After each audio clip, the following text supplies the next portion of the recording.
Hey there, Norman here from WoCode, and in this training series, I'll be teaching you all about Flex version 2.0. Whether you're a Flex Power user and already familiar with the original Flex version 1, or if you've never touched Flex before and you're coming in with no experience. In this training series, I'll be getting you up to speed and ready to start using this powerful feature on your sites. So what is Flex?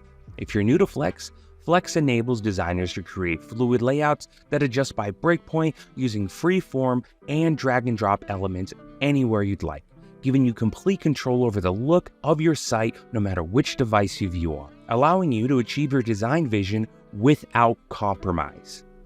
What's included in this series? Well, first I'll show you how to enable a Flex section and access the Flex editor. We'll take a tour through the new Flex version 2.0 editor and discuss what everything does.